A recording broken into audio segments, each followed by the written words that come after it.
नाजरीन, मुल्क की बदलती सूरत हाल, सियासी मामला, इस पर हम गुफ्तगू कर रहे हैं। हमारे साथ मौजूद हैं इस वक्त कादिर खान मंदुखेल साहब, इसके अलावा नईम हैदर पंजौता साहब। नईम हैदर पंजौता साहब, अब जो पीटीआई की पॉलिटिक्स है उस पर बड़े सारे सवालात उठते हुए हमें नजर आते हैं। बानी से मुलाकात की बात हो या दीगर मामलात हो, कहीं पर भी हमने पीटीआई के जो ग्रुप्स हैं उनको एक पेज पर नहीं देखा। अब आई डोंट नो आप इससे इख्तलाफ करते हैं या नहीं, लेकिन ये बात आप भी ज़ाहिर जानते हैं कि जब भी इमरान खान से मुलाकात का मामला होता है उसमें भी हम दो धड़े देख लेते हैं, या कोई और पार्टी पॉलिसी के हवाले से अगर गुफ्तगू होती है, कोई डायलॉग के हवाले से बात होती है, तो वहाँ पर भी हमने दीगर जमातों की तरह यहाँ पीटीआई में भी ये वाला मसला देखा। लेकिन फिर हम ये देखते हैं कि दीगर जमातें कहीं ना कहीं एक नुक्ते पर कायम हो जाती हैं, लेकिन पीटीआई की जानिब से कोई ना कोई मसला सामने रहता है।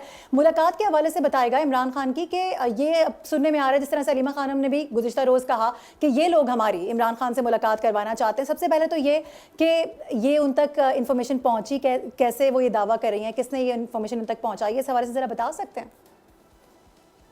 देखें, जो कल उनकी गुफ्तगू मैंने सुनी, उसमें उन्होंने गौर साहब का जिक्र किया। ज़ाहिरी बात है, मोहसिन नकवी है, जिसने भी राब्ता किया उनसे, जिसने भी बात की, तो देखें ये शराइत के साथ मुलाकात वाला क्या तरीक़ाकार है।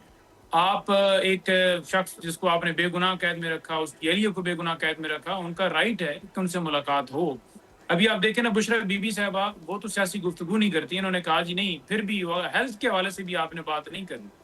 तो जब पिछली दफा मुलाकात उनकी हुई, उसके बाद फिर 2-3 हफ्ते हो गए, उन्होंने हालांकि आके बाहर बात भी नहीं की, यानी बहन को नहीं बताया कि वो किस हाल के अंदर। पहले भी वो उनकी हालत के हवाले से बात करती थी कि 10 दिन डॉक्टर्स को कहा जाता रहा, कि जेल हकाम को कहा जाता रहा कि आप मेडिकल ट्रीटमेंट कराएं, उन्होंने नहीं कराया। तो ये एक बहाना है जो सियासी गुफ्तगू का ये बनाते हैं। हालांकि नवाज शरीफ साहब ने 2019 के अंदर जेल में बैठे मरीम नवाज की रिहाई के लिए तहरीक चलाने के अहकाम जारी किए थे, और इसके अलावा भी सियासी तमाम गुफ्तगू करते रहे, या बाहर बैठे भी तमाम सियासी फैसले वो करते रहे, वो इनके सरबराह थे। इमरान खान साहब अगर गुफ्तगू करें या तहरीक की बात करें रूल ऑफ लॉ के लिए, असीरान की रिहाई के लिए, वो मुल्क मुखालिफ है। और जब ये बात करें तो ये मुहिब वतन पाकिस्तानी है। ये उनका हक है कि उनको उन तक एक्सेस देना, उनका ट्रीटमेंट होना, जब उनका ट्रीटमेंट हो उनकी फैमिली को बताना, बल्कि उनको केसेस को लगाया जाए, अदालतों से प्रेशर कम करें। जो मोहसिन नकवी साहब के बारे में ये कहते रहे अफसार आलम साहब, कि किस तरह वो जजेस को मैसेज भिजवाते हैं फैसले लिखवाने के लिए, क्या दबाव डाला जाता है हाई कोर्ट के। तो ये बंद होना चाहिए, कानून और इंसाफ की जीत होनी चाहिए। पाकिस्तान में अदालती निज़ाम बहरहाल होना चाहिए, जो अदालती फैसले हैं वो ठीक होने चाहिए, इंसाफ मिलना चाहिए। दूसरी बात ये है कि इलेक्शन, लेकिन नून लीग कभी भी इलेक्शन पंजाब के अंदर नहीं कराएगी। इन्हें पता है कि अवाम ने इनको ना पहले मुंतखब किया, ना बाद में उन्होंने वोट देना है, तो इसलिए ये भागते हैं। अदरवाइज इंतखाबात करवा देते हैं। 2.5 साल से अभी हुकूमत में है, उससे पहले पीडीएम की में इनकी हुकूमत थी। तीसरी बात ये रहेगी कि रावला कोर्ट के हवाले से, कश्मीरियों के हवाले से ये बयान देना कि वो कश्मीरी नहीं है, ये एक बड़ी मैं समझता हूँ कि पाकिस्तान के खिलाफ, कश्मीरियों के खिलाफ, कश्मीरी काज के खिलाफ ये एक साजिश है। जो एक वजीर दिफा के तौर पर उनका नोटिफिकेशन हुआ है, हालांकि वो हारे हुए हैं रियाना डार से। तो ये मैं जितनी इसकी मजम्मत की जाए कम है। इससे पहले ये कश्मीरियों को फितना खवारिज, फितना तो हिंदुस्तान और पत्नी क्या क्या कहते रहे। इसी तरह पीटीआई को हमेशा ये कहते रहे कि इनके एहतजाजों के अंदर फितना खवारिज होते हैं और पत्नी क्या होते हैं। रऊफ हसन को इन्होंने इंडिया के साथ मिला दिया कि उसके अकाउंट से पत्नी क्या क्या मवाद निकला है, और हमारे कहीं जो वर्कर्स थे सेंट्रल ऑफिस के अंदर, अब हम छापा मारें बिलावल साहब के घर या फॉर एग्जांपल नवाज शरीफ के घर और कहें जी कि वहां से मवाद निकला है राह के खिलाफ, तो कितनी एक अजीब बात है ना कि आप अपने लोगों को दहशतगर्द डिक्लेयर कर रहे हैं। ये क्या तरीकाकार है? तो ये जो सिलसिला है ये बंद होना चाहिए। कुर्सी की खातिर, इक़्तिदार की खातिर उस पॉलिसी को नहीं अडॉप्ट करना चाहिए जो पीछे से फॉरवर्ड एज रिसीव्ड मिले, बल्कि अपनी सोच और अकल के मुताबिक मामलात को चलाना चाहिए, और अवाम की मांगों के मुताबिक आपकी गुफ्तगू होनी चाहिए, अवाम के हक में आपकी गुफ्तगू होनी चाहिए। किसी का जायज मुतालबा है उसे आप पूरा करें, लेकिन गोली तो किसी मसले का नहीं है। कभी टीएलपी चलाते हैं, कभी पीटीआई पे, कभी ईरान के हक में निकलने वालों के किसको आप वीडियो भिजवा जाए, किसके सामने ये ये कर। ठीक मंदुखेल साहब, क्या वजह आप इसकी समझ रहे हैं? इतना टाइम, इतना मसला क्रिएट हो चुका है हर चीज़ के ऊपर। अगर हम देखें, ये जो सियासी जमातें ये एक पेज पर क्यों नहीं किसी मौक़िफ़ को क्यों नहीं इख्तियार कर पा रही हैं? जब हम बात करते हैं मुल्क के मफाद की, अवामी मफाद की, तो ठीक है, उसमें फ़ारदी कोशिशें तो बड़ी अच्छी रही हैं और सब एक पेज पर नज़र भी आए, लेकिन जब ये बात कश्मीर कॉज के हवाले से आ जाए या किसी और दीगर मामलात पर आ जाए, तो सारी पार्टियाँ एक दूसरे पर इल्ज़ाम तराशियाँ करती हुई नजर आती हैं, चाहे वो अपोजिशन हो या फिर इत्तेहादी। नहीं, इल्ज़ाम तो आप नहीं कह सकते हो ना कि ख्वाजा आसिफ ने तो कहा ना कि रावला कोर्ट वाले कश्मीरी नहीं है। इसमें इल्ज़ाम वाली कौन सी बात है? राना सलाना ने कहा है, उसकी वीडियो मौजूद है कि 12 सीटें माजरीन की मेरी जेब में हम लेके जाता है। इसमें इल्ज़ाम तो नहीं है ना, ये तो वो बातें हैं जो मंजर-ए-आम पे आ चुका है, आप मीडिया ने हाईलाइट की है।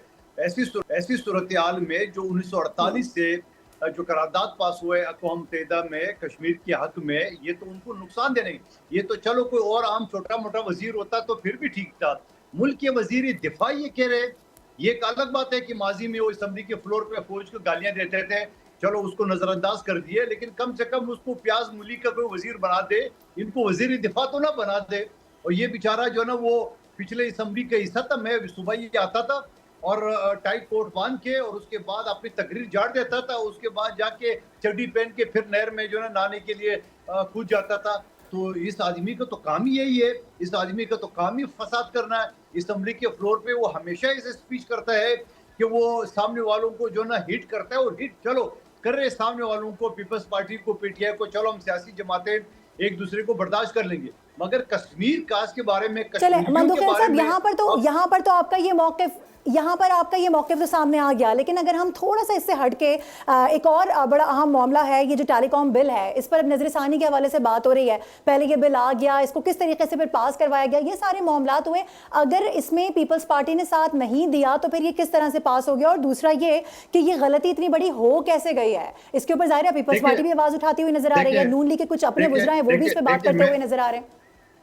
देखिए मैं आपको बताऊं, ये पॉइंट आउट भी पीपल्स पार्टी ने किया है, और ये खातून जो है ना, ये ख्वाजा आसिफ की बांजी है। तो मामा और बांजी जो है ना वो इस तरह हरकतें करते हैं। और मैं आपको एक और चीज बताऊं, प्रैक्टिकल बात बताऊं कि असम्बली का मैं रुकन रह चुका हूं।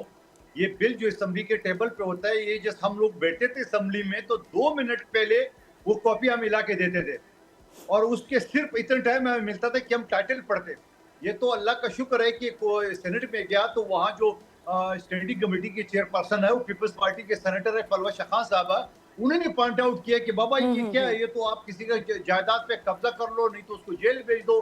तो ये पीपल्स पार्टी ने उठाया है। तो मैं ये समझ रहा हूँ कि वो बिल जो है ना वो रिवर्स हो रहा है। वज़ीर आज़म ने जो कमेटी बनाई, मुझे उस पर भी इख्तिलाफ है क्योंकि वही ब्यूरोक्रेट है जिन्हें ये बिल बनाया, लेकिन उसके बावजूद जो है ना पीपल्स पार्टी नहीं होने देगी। बिल्कुल मंदुखेल साहब, यही खबरें हैं कि उस कमेटी के अंदर ऑपोजिशन से किसी को शामिल नहीं किया गया, वही सारे लोग हैं जिन्होंने ये बिल पास करवाया या इस हवाले से तरमीम के लिए पेशकश की और कोशिश की। जी जी बिल्कुल, लेकिन पीपल्स पार्टी नहीं होने देगा। मैं यही शुरू में अर्ज किया कि पीपल्स पार्टी है तो हुकूमत की जनाजे को भी हमने कंधा दिया, अपोजिशन का किरदार भी हम ही अदा कर रहे हैं, हम ही पॉइंट आउट कर रहे हैं। जो आपका सवाल है कौमी असम्बली में, दोबारा रिपीट कर दूं, वो इतना स्पीड से आता है, 1-2 मिनट पे टेबल पे आता है और उसके बाद जाके पास हो जाता है, पढ़ने के टाइम ही नहीं मिलता है। लेकिन स्टैंडिंग कमेटी में जब चला गया तो वहां जाके हमारे सेनेटर साहबा ने उसको रोक लिया और पढ़ लिया सारी चीजें। तो मैं ये समझ रहा हूँ कि ये हमेशा ये हुकूमत ब्यूरोक्रेसी का है। आप वज़ीर आज़म का जो प्रिंसिपल सेक्रेटरी था पीडीएम के दौर में तौकीर शाह, वो रिटायर्ड हो गया, आज वज़ीर आज़म का जो ना वो मुशीर है। और फिर दूसरा जो अब्द चीमा है जो वज़ीर आज़म के साथ जो ना वो कौन सा हाउसिंग स्कीम है उसमें बाकायदा करप्शन में मुलव्वस था, वो भी एडवाइजर है। तो ये तो हुकूमत ब्यूरोक्रेसी के जरिए हुकूमत चला रही है। लेकिन सवाल यही है ना कि इस बिल के पास होने में इतनी जल्दबाजी क्यों हुई, ऐसी क्या मजबूरी थी, किसको फायदा पहुंचाने की कोशिश की जा रही थी इसके जरिए? देखिए मैं दोबारा आपको बता दूं, पिछली असम्बली में मैंने ये बिल पेश किया था कि ये जो ब्यूरोक्रेसी है, ये बाबे जो आप बिठाया है ना, रिटायरमेंट के बाद भी आपने 10-10, 20 साल सीटों पे बिठाया, इनको आप हटा दे और इनको आप जो है ना हमारे जो नौजवान है जो कॉलेज और यूनिवर्सिटी से पढ़ के आते हैं उनको मौका दे। तो मुस्लिम लीग नून ने रिजेक्ट कर दिए मेरे बिल कि नहीं जी हमें इन रिटायर्ड लोगों की जरूरत है। तो ये रिटायर्ड लोगों ने इसी ब्यूरोक्रेसी ने बुलाया, सियासी लोगों को इतना मौका नहीं मिला, जो ना जब पढ़ लिया तो हमने रोक लिया। तो मैं ये समझ रहा हूँ कि ये हुकूमती ब्यूरोक्रेसी की है, ये हुकूमती बनियों की है, ये हुकूमती कारोबारी लोगों की है। आवाम का क्या लेना देना हुकूमत, ये तो फॉर्म 47 के तहत बैठे हुए और हुकूमत करे, इनका क्या आवाम से लेना देना। और आगे भी चल के उसी इंतजार में बैठेंगे कि हमें कोई फॉर्म 47 करके दे दे, कोई राजा कश्मीर का हो या पाकिस्तान का हो, या गिलगित का हो या पाकिस्तान को। आगे इलेक्शन भी और इसी वजह से खौफजदा है कि ये बल्कि इलेक्शन नहीं करा रहे हैं। उनको पता है कि रोज उस फॉर्म 47 की ड्रामा नहीं चलेगा। सब्सक्राइब करें और बेल दबाएं ताकि कोई खबर रह न जाए।